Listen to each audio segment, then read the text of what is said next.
What's going on, everybody? My name is Austin Prevo, and welcome back to the PV National podcast. I've got a very, very special guest today. A little bit of a different twist today than having someone, one of our roofing partners, but we are going to have someone from the insurance side of this deal. She is Mrs. Kim Wallace. She has been in the insurance business for 19 years and has owned her own agency, the Wallace Agency, out of Frisco for the last 6 years. So we're going to dive into all things insurance, what contractors need to know, what homeowners need to know, and how to prepare for storm season. So super excited to get into it. Thank you so much, Kim, for being here. Appreciate your time. I always start these episodes off with just a little bit of a background on you. Not so much the insurance side, but a little bit. And I forgot to mention wife, mother, daughter, sister, whole thing. Okay. So tell us about where you're from. Are you Texas born and raised? A little bit about kind of where you went to high school, and then a little bit just how you got into this whole insurance racket. Absolutely. So I grew up in Aubrey, Texas, which is a teeny little town. I went there till the 8th grade. And then my mom moved us to Whitesboro, which was like another teeny town, 20 minutes further north, almost to Oklahoma. And I went there freshman through senior year. I actually met my husband there freshman year. Same situation. His mom had gotten remarried and moved to the same town. Wow. And we were high school sweethearts. So we dated freshman through senior year, and we got married 2 weeks after high school graduation. And this June will be our 20th wedding anniversary. That is amazing. Yeah. 2 times? Yeah. That is incredible. So we've got high school sweethearts, so grew up in Aubrey till high school in Whitesboro, got married right after that. Yep. So was that kind of when, like you said, you've been in insurance for 19 years, been married almost 20. So basically, has it basically been insurance since you graduated high school? For the most part, for a year and a half, I worked at Texas Roadhouse as first I started out as a server. I had never waited tables before, but I think everyone in their life should have to. I did it for like 6 months. For customer service purposes, because you're going to encounter every kind of person, 100%. right? And no matter what you end up in, you need those kind of skills. Mm-hmm. And so I did that. And then when we moved back to this area, we rented an apartment, and I moved back to a different Texas Roadhouse here. And I walked in to get insurance just because we had moved back to the area to get everything set up. And I heard a guy in the next room saying he was going to be opening an insurance agency and he was going to hire soon. And I'm ballsy, so I wrote my stuff down and I said, hey, I don't know anything about insurance, not even sure I could spell liability. But if you give me a chance, I will work really, really hard for you. Amazing. So I worked for State Farm for 9.5 years, and I really liked it. I learned everything inside and out. From sales to service, I became an office manager, and then I got a call from a farmer's district office. They were like, we like what you do and how do you do it. Do you want to come teach our agents how to do it? And I was like, that sounds like fun. I can give my opinion on what you're doing right or wrong. I'm a woman. That's my job. And so I did that, and we have about 70 agents in our district. So if you decided tomorrow you wanted to open an insurance agency, I would go out and I'd teach you how to get licensed, help you find an office, how to find staff, how to train the staff, teach you about the product, how to sell, how to market. Wow. Anything to make you more profitable. And I really enjoyed it. That's amazing. So that is kind of how, so you really kind of got the not just like, because whenever people think of insurance, I think they think of like just an individual agent, right? Like, who's my agent, right? But there's a whole obviously there's a whole business side to it. So you got really exposed to the business side of it. How do we launch? How do we scale? How do we grow? How do we serve? How do we become profitable from your first 9 years at State Farm? And then so it sounds more like you were brought on to farmers as like a consultative role to a certain degree, they right? called it an agency business consultant. Okay, yeah, exactly. So you were on at farmers for, my guess is, what was your timelines? 4 years. Okay. Yep. Mm-hmm. So you did that particular role for 4 years. Then you said, okay, it's time for me to open up my own agency. How did that happen? It wasn't even like that. I loved my job. I loved training agents. I love that light bulb moment when someone's like, oh my God, Kim, I did what you said. I closed the policy.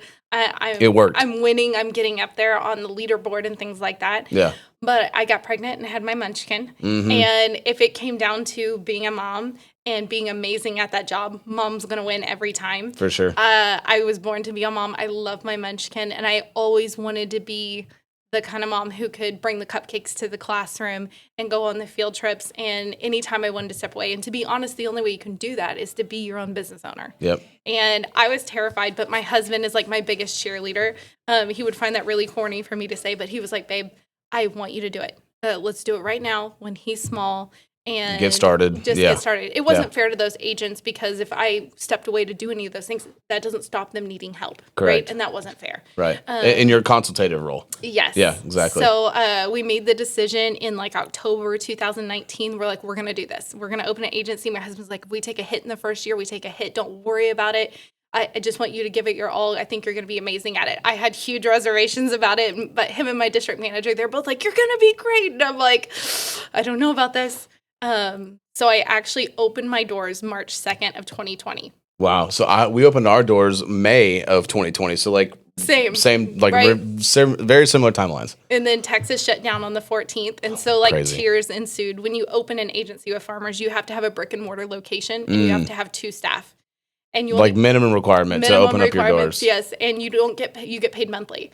So you have to work a month and a half minimum before you even see your first paycheck. Wow. And so I had to, on the fly, completely change my marketing because what my game plan was all set up did not have COVID factored in of, you can't get within 6 feet of people or really talk to people. No one's going to want to have a conversation with you face to face. And so we had to flip that on a dime real quick. Wow. So what was the strategy switch? How did you pivot?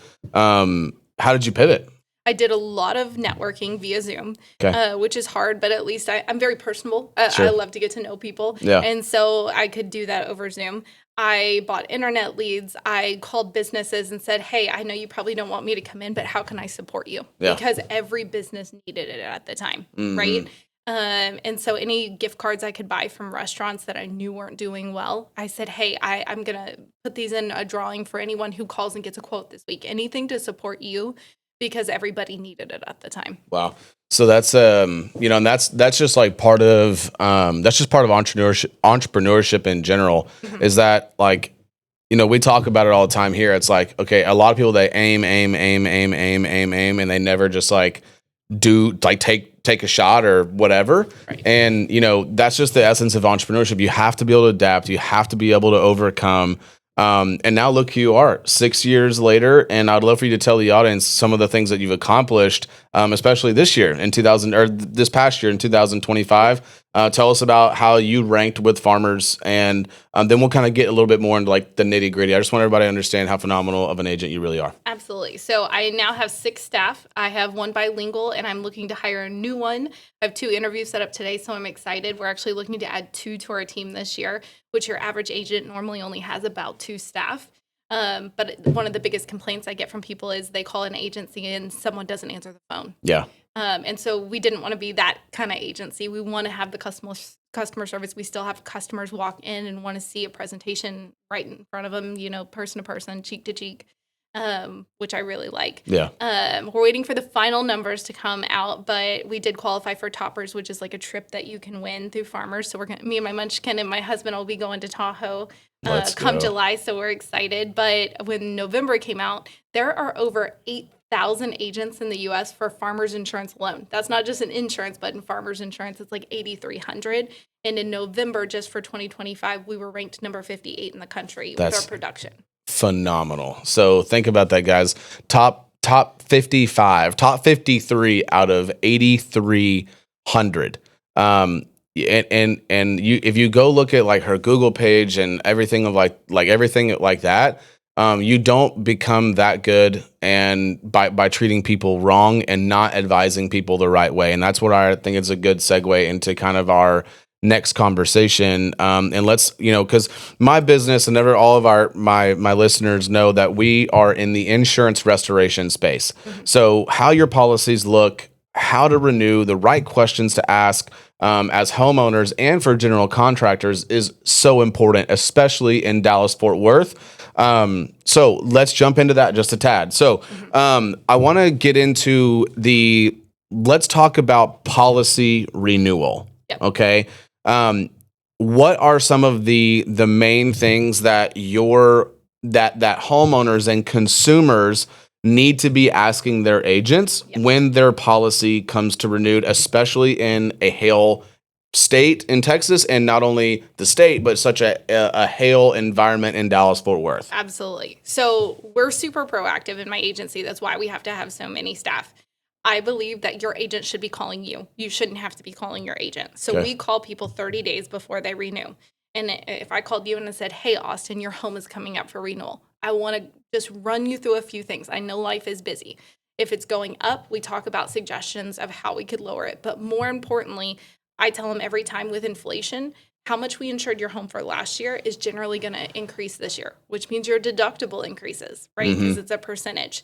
If your deductible changed at renewal because something changed in the policy, we're going to have that conversation. Yeah. But if you have a roof that's over 7 to 8 years, every time we renew you after that, we're going to call and say, is this a year you would like us to come check the pulse of your roof? Yeah. I can send out a roofer, or you can use whoever you like, because sometimes maintenance can be key of making sure you're not going to have a huge issue. But in the off chance we need to replace it, let's do it right now before your deductible increases. Yeah. And a lot of people, they don't realize that. They're 3 years down the road, and somewhere in between their deductible changed, or it increased, or they went to an actual cash value policy or a scheduled payment and they had no idea. And had someone called and warned them, they could have replaced it when they already had damage, and they're way less out of pocket. And we try to be proactive. Is it fun all the time? No. Someone can call someone, they yell at you and like, what? It's doing this. And I say, hey, I understand.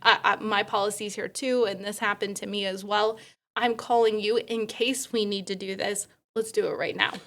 Amazing. So can you explain what the difference, because because whenever people say like ACV, roof schedule, like RSP, roof schedule payment, or RCV, can we kind of break down the differences of those policies and what that actually means when it comes to a hail claim that you're making on your roof? So you recover, or RCV, right? That's like that's the policy in Texas. That's the best, right? Then you have ACV, and then you have roof payment schedule, correct? You got it. So we kind of explain those three and the benefits of why it's so important when you renew to understand where you're at. 1,000%. So if you have replacement cost on your policy, the only thing you should be coming out of pocket is your deductible. So if you're insuring a $400,000 house and you have a 1% deductible, you'd be responsible for $4,000. If you have a 2% deductible, you'd be responsible for $8,000. If you don't have replacement costs, you're going to be responsible for that chunk of deductible plus an additional amount. If you have an actual cash value policy or a scheduled payment, you're going to be responsible for an additional percentage. So if you have a 10-year-old roof and each year they pay you less for it, you might be responsible for that $8,000 deductible plus 20 or 30%. You might be paying out of pocket for your entire roof, right? Because the cost of roofs have gone up.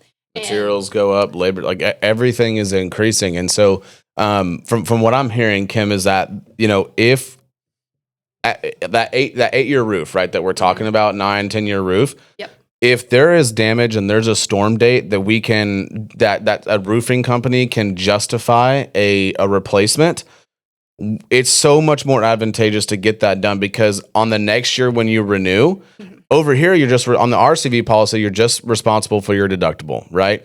As soon as that gets to a certain age, you are now responsible for the deductible. And at some point, sometimes depending on how your roof is, depending on just your situation, you could basically be self-insuring your own roof. 1,000%. And you were paying insurance because you didn't want to up your deductible, and you could have done one or the other. So what we do is we don't say, hey, you should definitely replace your roof. I'm going to give them the numbers, and they can make that educational decision on top what they of want to do. So I say, hey, if you wait till next year, let's say your roof is $25,000, which is not out of the realm of possibility. That's being very fair. That's an average. That's an average like roof. That's like right middle of the road. Like most roofs are going to cost about $25,000. Absolutely, your normal 3-2 home, 3-bedroom, 2-bath, average size house. Right.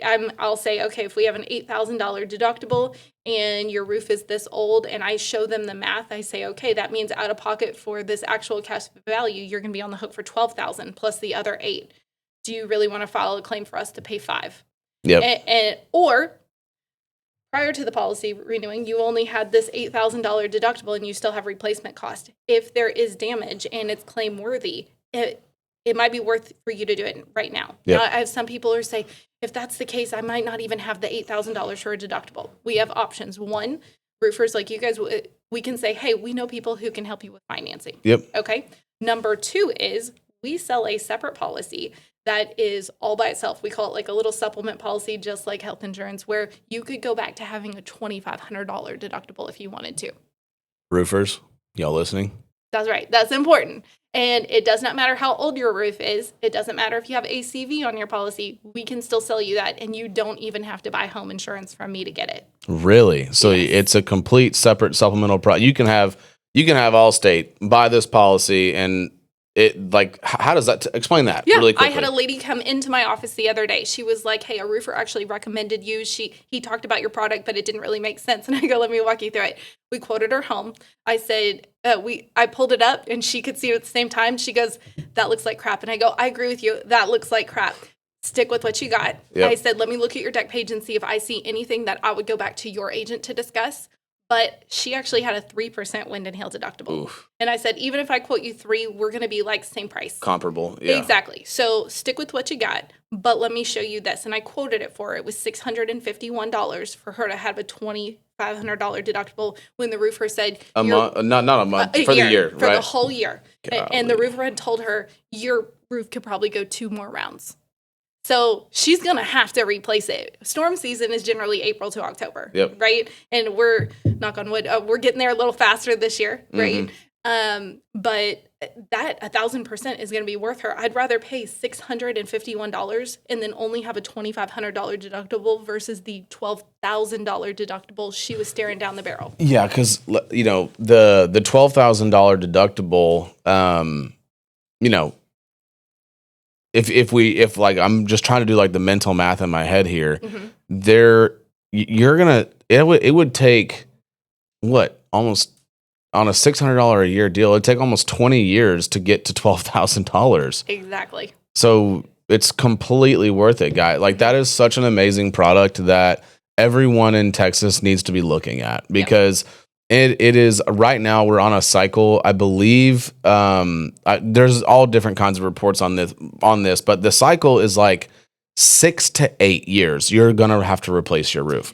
Whether or not it's going to be through an insurance claim or it's going to have to be like a retail deal to get out of a possible ACV situation or RPS situation.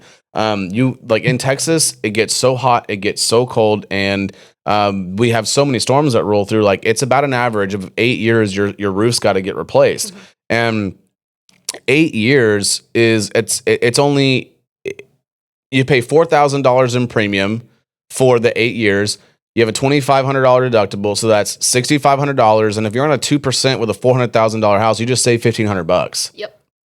Simple as that, right? It makes sense. And that's why we try to educate people beforehand. Yeah. And some people say, hey, I'm just not at the point where I want to do it right now. And I say, that's fine. Sure. Or the roofer comes out and says, Kim, this roof is immaculate. And I say, that's great.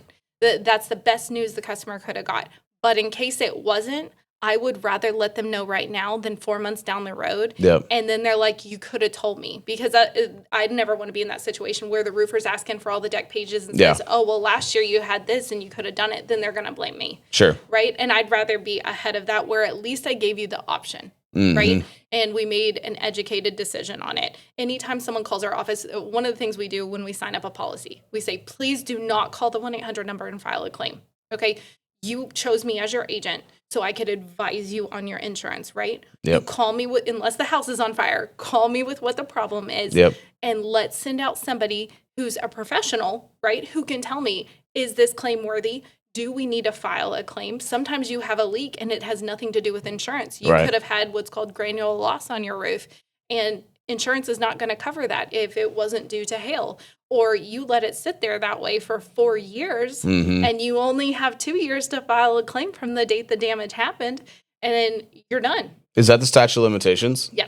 Okay. Is it, because there's always a bunch of rumors on it. Is it 1 year? Is it 2 years? Most insurance companies, it's 2 years. Right. From the date it happened, when we file a claim, from the date the first check is cut, you have 12 months to get the roof done. To get everything done. And they implemented that with farmers this year because the cost of things were going up so crazy during COVID that the shingles, what they cost last month, would be different next month. Yep. And to be honest, the cost of a roof almost doubled in the last 5 years. And people are missing that. And when people call us and they were like, well, I've never had to pay a deductible before. okay, well, it was always a law, and now they're actually enforcing it. And Yep. they can come down on not just the roofer, but you, because you are helping them commit insurance fraud. Yeah, TDI is doing a lot more than what they used to. They are. And it's a fine, it's jail time, and we want to make sure that you're doing it the right way. Yep. What you decide to do in your own personal business, that is fine. But I tell them, if a door knocker shows up at your door and says, I'm going to cover your deductible, Run away. I don't want to hear about it. I'm going to tell your claim rep because I'm not going to be part of it. 1,000%. Because that is the reason why the cost of insurance is going up, is shady things like that. Yep. Because they're not doing that work for free. It's not out of the kindness of their It's heart. coming out of somewhere. They're inflating something somewhere, or Yep. they're not replacing something on your roof. Yep. And That they're cost saying is that coming they out of, did. 1,000%. And Yep. so that's something also like homeowners, there are so many ways, especially if you have a full RCV policy, you are really putting yourself at a risk. If you've got a 2% RCV policy, $5,000 house, and a contractor and the insurance company writes up an estimate less your deductible payment. So let's just say insurance is going to pay $25,000. You're responsible for the other 10. So that makes a $35,000 insurance claim for you. If a contractor is saying, hey, I can cover that $10,000, we'll replace everything, everything's going to be good. Try to justify this in your brain. How does a contractor do, and the insurance company uses a software called Xactimate that gauges fair market pricing, and Xactimate has been it's been a software that's been around for decades. They've really got this down to a science. Now, are there some things that Xactimate misses? Is it like an absolute science? No, but on just a straight up roof replacement, not a whole lot going on in the claim, except for maybe roof gutters and a couple other things. But like if it's just a roof claim and it's a $35,000 claim, where is that $10,000 going? Yep. Where is it coming from? Because how is someone going to do a $35,000 job for $25,000? It is absolutely coming somewhere out of the roof replacement system. They're not going down to the decking. They're not doing some other things. Yep. They're not checking for code upgrade. They're not doing all of that stuff. They're not installing ice and water. They're just cheaping out as many places as they could possibly go to cover that $10,000, right? And so just, that's such a great point that you bring up. Like, you guys as homeowners have got to be aware of that. And look, there are finance options. There are ways that you can, if there's a bunch of different things on the scope, you do have some choices there. Roofers can't advise you not to do that, but you do have other choices, right, when it comes to your deductible payment. But if you want everything done on that scope, you are responsible for that deductible payment. I even tell people, I'm like, hey, here's your deductible, but I want you to know what your options are, and I don't want you to think when your roofer comes out that he's trying to upsell you and make his commission.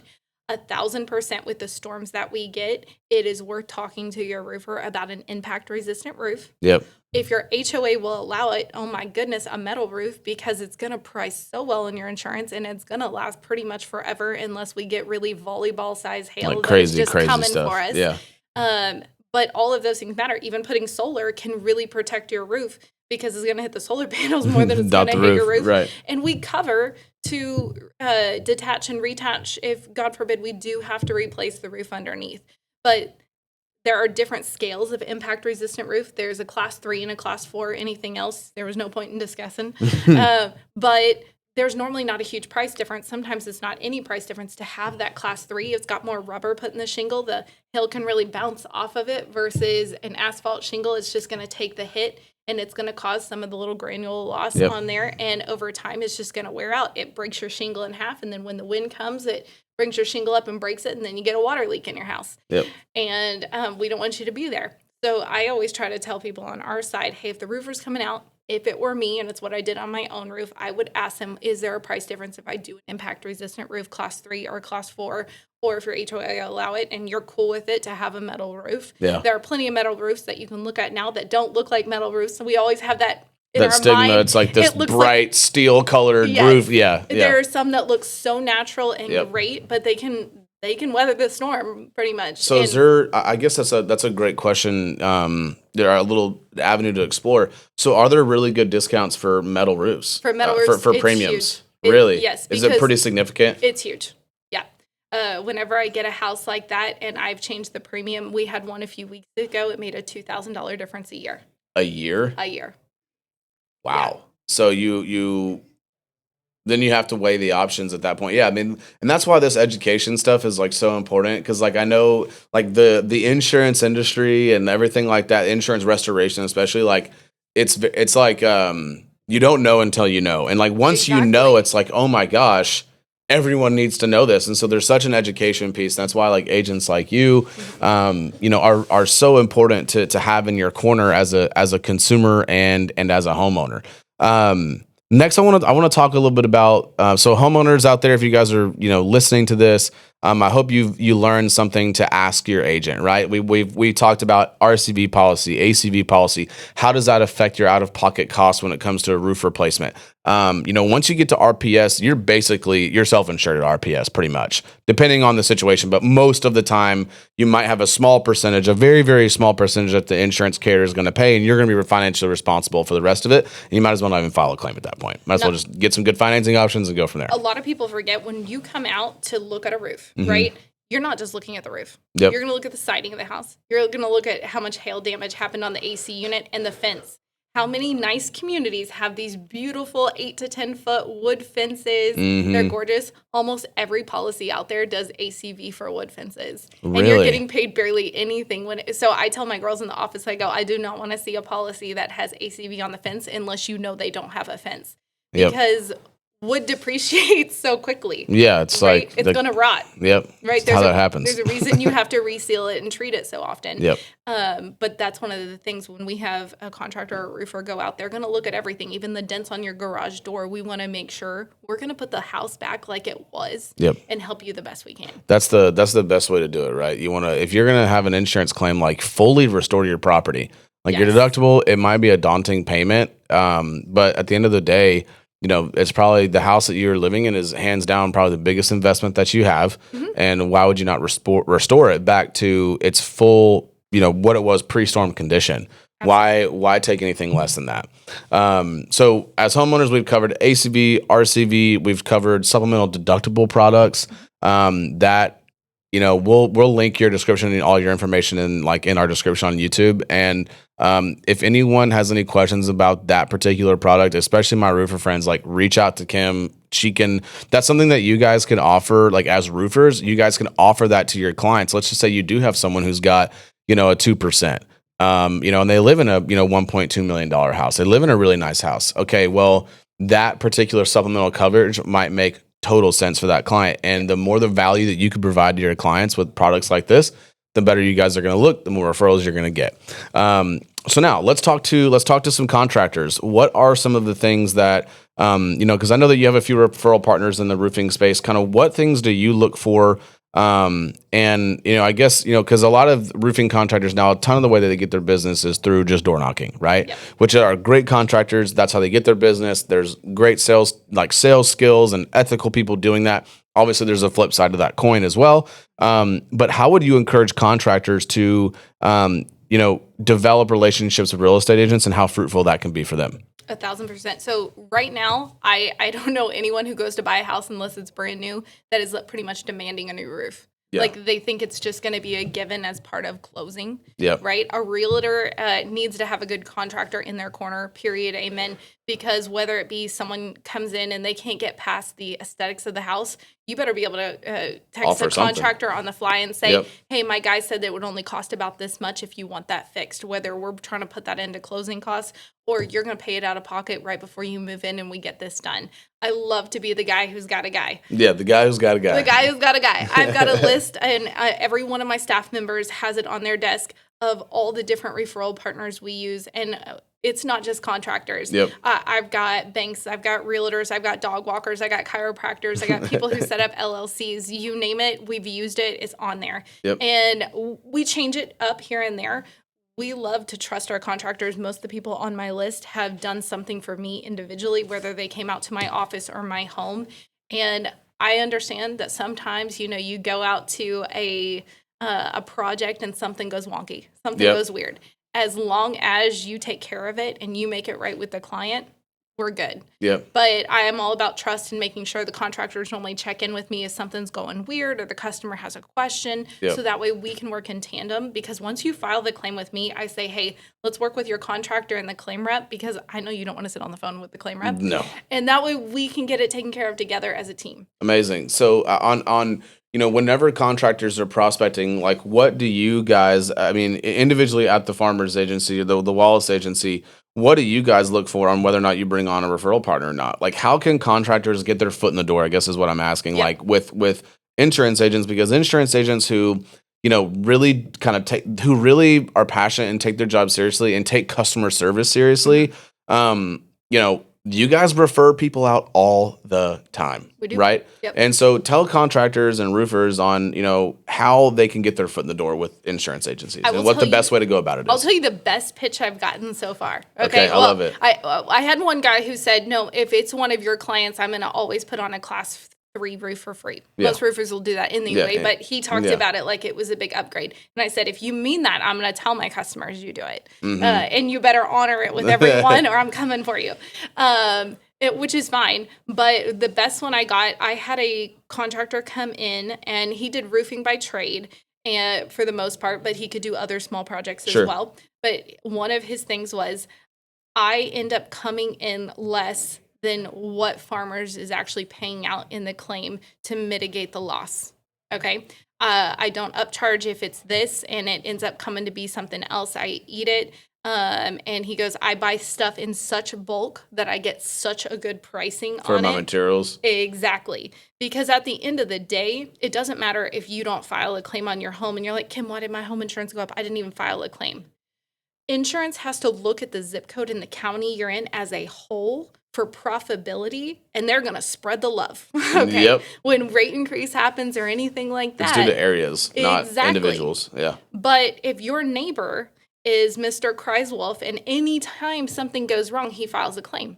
Whether it paid out or not, the company is spending money on a claim rep to call that customer, to approve it, decline it, or come out and look at it. Yep. I get the craziest calls. Someone called me the other day. They were like, my TV wouldn't turn on. And I'm like, okay. Or the dishwasher water goes everywhere and they panic and they call the 1-800 number thinking I need to file a claim. And they think, oh, that's what insurance is for. Insurance is there for when the unexpected happens that has to be put in, right? They panicked. They cleaned up the water. It was fine. One little valve needed to be replaced. And they're like, oh, it doesn't matter because I didn't get anything paid out. When you file the claim, you have filed a claim. There is no going back. There's no withdrawing the claim. They'll close it, but it is now on your record. And we paid a claim rep as a company to work that claim. Yep. It all costs, right? Every company has to have a bottom line. And if we want to continue to be able to pay claims, we have to be profitable. 100%. Right? So from what I'm hearing is that like you've got, if you're a contractor, if you're going to try to do business to business relationships, right, with insurance agents, with real estate agents, whatever the case may be, being prepared and having a way that you guys do business and a way that you service clients that's unique to you guys and develop relationships, right? Absolutely. That's it. So that's like the key factor on B2B relationships. My whole business is B2B. And if you can express to an insurance agent, hey, this is our process. This is what we do. These are our values. This is how it works. Here are our reviews. And like, if someone came to you like with nice, pretty packaged, like this is what we do. This is how we help. And we're geared towards this specific scenario. That probably looks a little bit different than someone just coming in your office and handing you a business card, right? Right. We have people who come in all the time. I say, hey, do you have a minute? Do you want to sit down? If they're like, hey, my name's Mike, here's my business card, here's all my stuff. And I'm like, don't start pitching me. Let's sit down. I need to know who Austin is. Sure. Austin, do you take care of people? Is it you that goes out? Is it your main guy? What is he like? And if he screws up, is he going to fix it? Is it your team? Do you sub it all out? Are you insured? Yep. All of those things, because I want to know who I'm sending out, because my customer's going to be like, how did you find Austin? You know what I mean? And I want to know that that's going to be a compliment behind that door versus he screwed up hardcore. Yep. Right.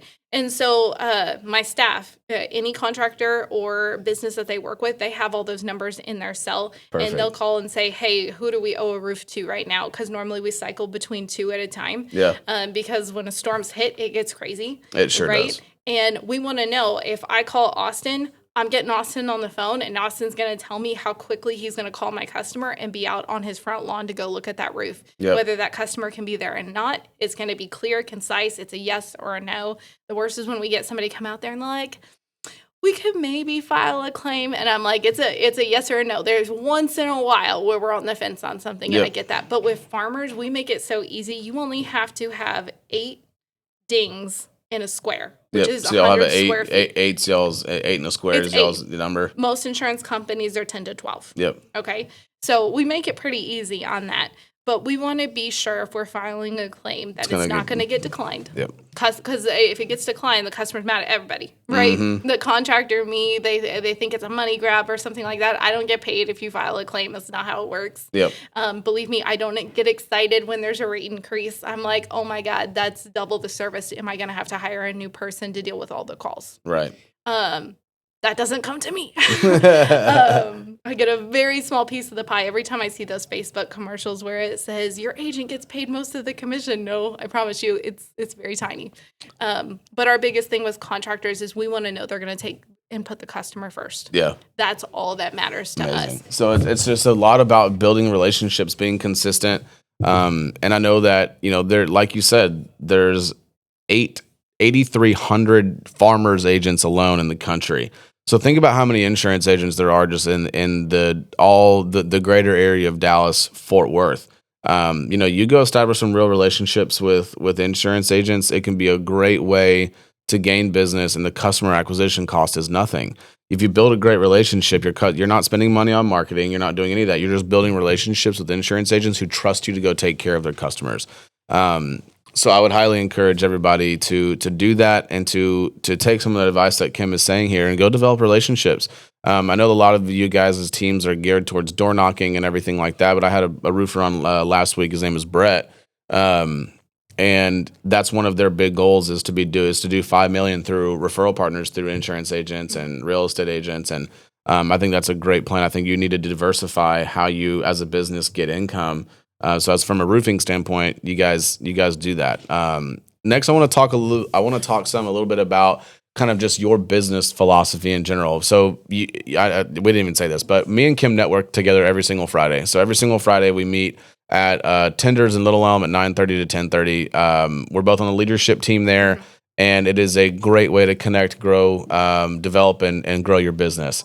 And we have had particularly a lot of conversations about internal culture. How do you operate? And I want you just to touch in a little bit about how you have gotten to the point of number 53 in the country out of 8,300, because that doesn't just come from, that doesn't happen by happenstance. It comes from really good, solid, foundational business principles. And I'd love to hear a little bit about kind of how you did that. Let's talk about your people. Let's talk about hiring. Let's talk about firing. And let's talk about culture. Absolutely.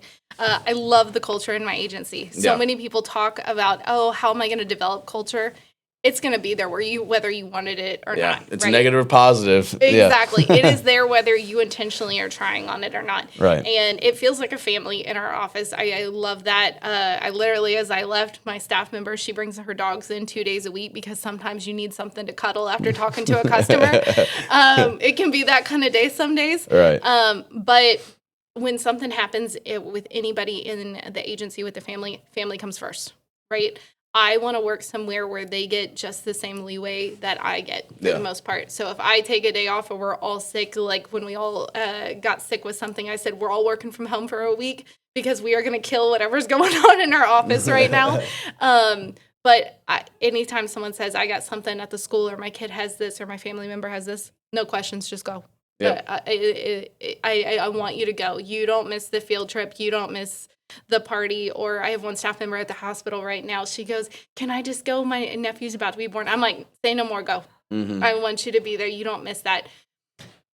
We don't work to live. We live to work. Or vice versa. However it goes. I said it backwards. We work I don't know.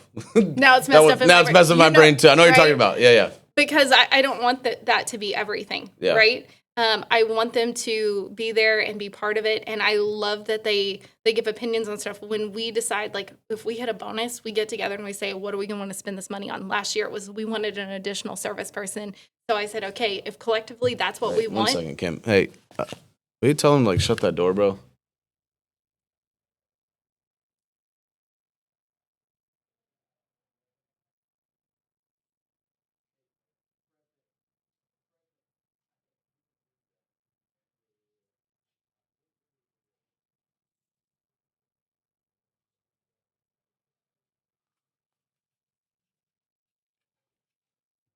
Sorry about that. Continue. Sorry. No, you're good. I want to make sure that it's supporting their families. Yeah. And I love that, right? It's a feeling in the office. And I actually got like the nicest compliment email the other day. A lady delivers our dog food to the office. Yeah. Okay. And she sent me an email and she goes, I know nothing about insurance, but there's a feeling when I walk into your office that everyone is happy. Yeah. Could I come in for an interview? And I was like, oh my God, that was like the sweetest thing ever. That's amazing. Because you can feel it when you walk in. And I think that's something that we've talked about a ton is like, intentionality with the way that you do things, with how you treat people, the choices that you make as a business owner. At the end of the day, when it comes to being a business owner, everything reflects off of you. It doesn't matter, if someone screws something up or doesn't treat a customer right or whatever it may be, like, it all falls on you as a business owner. Maybe you should have hired that person, trained them better, whatever. You can't point the finger. I think when you have a family environment like that, it certainly makes people want to show up to work. It certainly makes people want to put in those extra hours. You have an extremely effective team. I have my auto. I have my personal auto. We have our business auto. All through the Wallace agency, and I've saved a ton of money on premiums, but from our business and my personal. But when it comes to like culture, right? How do you, in the hiring process, right? What does that look like for you guys at the Wallace agency? Because I think that's something that a lot of people in any business they kind of struggle with. Is like a lot of times you don't have business problems, you have people problems. 1,000%. So tell me a little bit about what you guys do and what kind of your philosophy is on how you hire people and how you fire people, because I'm sure you've had to do both. When they come in for an interview, I meet with them first, right? And then I have all the staff interview them as well, because at the end of the day, especially when you're in a small office, one apple can spoil the bunch. And we've had that happen, right? Where everyone, you can just feel the vibe switched a little bit and it doesn't feel copacetic. It doesn't feel good. And we want to make sure as a team, like if someone's like, oh, I'm kind of on the fence on that one, there's just something about it, because there's a feeling somebody gives off and you're going to be spending half your week with these people within like 5 feet away. Let's make sure we don't hate each other, right? So that's number one. And so when we bring people in, but I want to. So you have your staff interview them as well? Absolutely. Wow. Okay. And I take into account if they were like, I wasn't feeling it, and maybe sometimes they see something different than I did, and vice versa. And we kind of discuss how that person went and what we think their role would be perfect for or not perfect for, things of that nature. And it's all about personality for me, because I love customer service, right? We believe in the golden rule of treat others the way you want to be treated. So if I would want a phone call before my renewal and I want you to be honest with me, if, hey, Kim, it went up and it looked like crap and this is all I can do, then that's what I want you to do. I'm pretty blunt about it when it comes that way. And if I can't help them, I'm like, hey, it looks bad and there's nothing I can do. They're going to get that call too.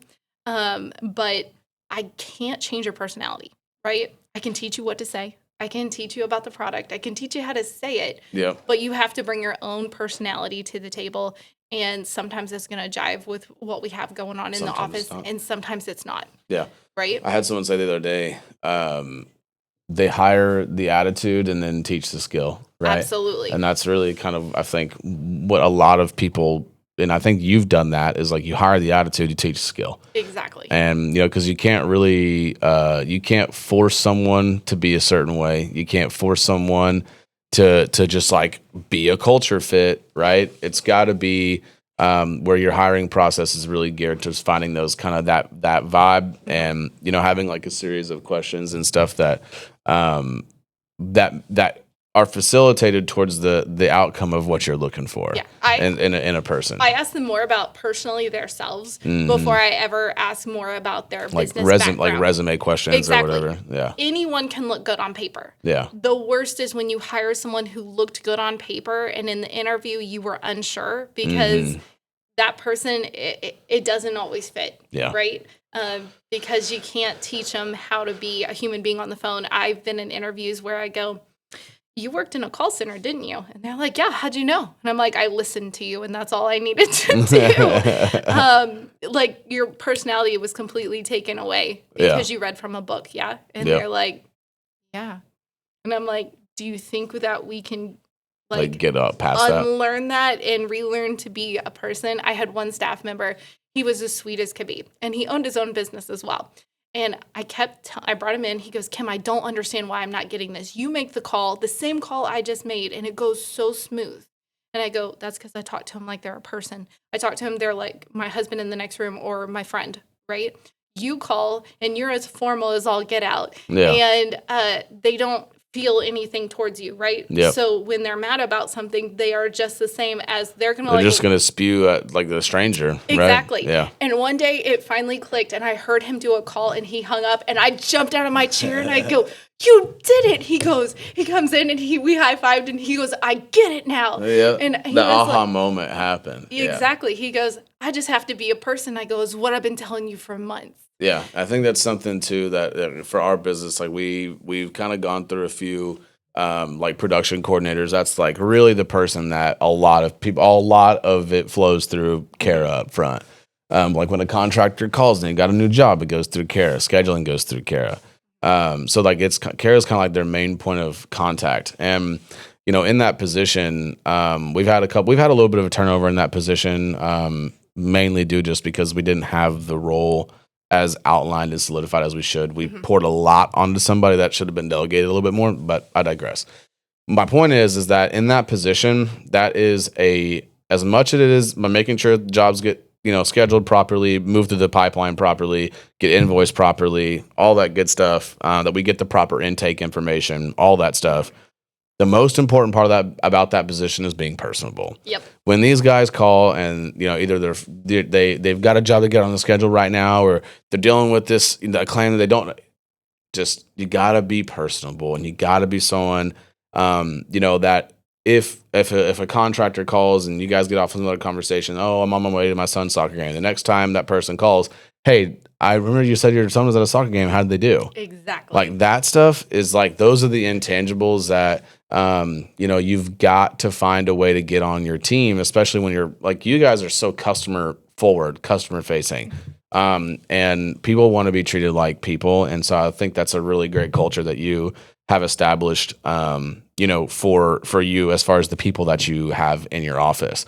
Let's switch gears a little bit. Let's talk numbers, right? I know you're a numbers gal. You're like, I've been in your office, and you guys have, tell me a little bit about how you guys do your goal setting and what that looks like and how you guys track that. Because I think that's something that, people and data are probably the two biggest hindrances in people's businesses is they don't have the right people on the boat.